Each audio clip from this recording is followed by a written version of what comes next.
Hi everybody, this is Mr. Duncan in England. How are you today? Are you okay? I hope so. Are you happy? I hope so. Here I am on a very hot day in England with another selection of your email questions and comments. So without any more puffing and panting, let's have our first question for today. Are there any differences between must, should, ought, and have? This question comes from Alexander Gruchin, who lives in the Siberian city of Novosibirsk. In the general sense, the differences between these words are small. They are all related to an order or instruction. Something must be done. It should be done. It ought to be done. You have to do it. We can also add has to this list. It has to be done.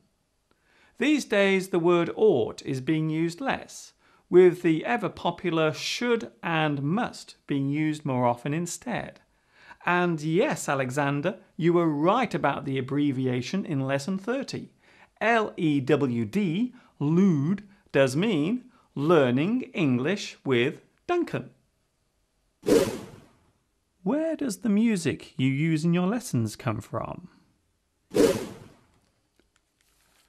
This question comes from Josh van der Kraan, who resides in the Netherlands.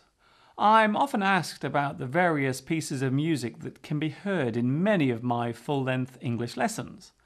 Some of the background music I create myself using composing software.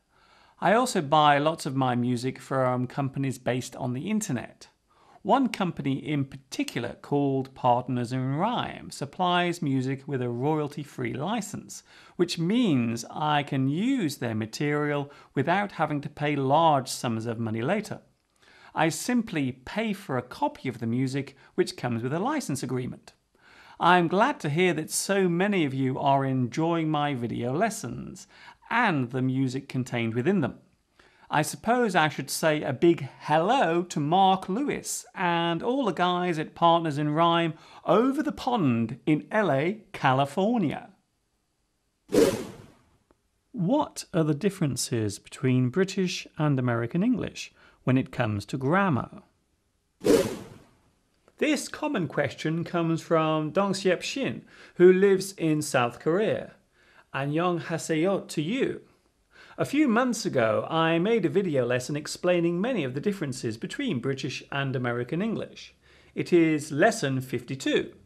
There are some grammatical variants included in that video, as well as many common word variations too. What are the differences between probably, maybe, possibly, and perhaps? This question was sent in by Payam Delfani, who comes from Iran but now lives in Sweden. These words can be used in two ways. They can express a positive or negative possibility. The words can express an optimistic result or create doubt as to whether something will happen or not. Could it happen? It probably will. Maybe it will. Quite possibly. Perhaps it will. All these sentences point to a likely outcome. An unlikely outcome would be expressed as it probably won't. Maybe not. It could not possibly happen. Perhaps not.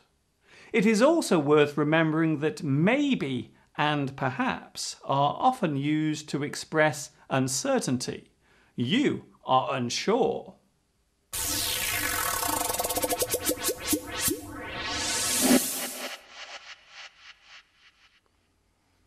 Before I zoom off for a well-deserved cool glass of water, I would like to say a special hello to Jose Degwitz, who wrote to me asking for a big special mention for and hello to Venezuela.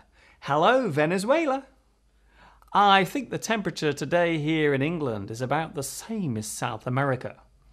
A big hello and ni hao to David Zhang in Beijing, who sent me a lovely email in which he had typed just one word: hello.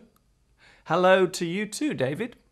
And a big hello to Lucilla, who lives in the beautiful coastal village of Camoli in Italy. Thank you for your very kind words and for sending me those beautiful photographs of your location. That is it from me for today. Keep sending in those emails. I will join you again, and I hope you will join me too, next week for Ask Mr. Duncan 15. It's incredible. These weeks go by so fast. This is Mr. Duncan in England saying thank you for asking me, and of course, ta-ta for now.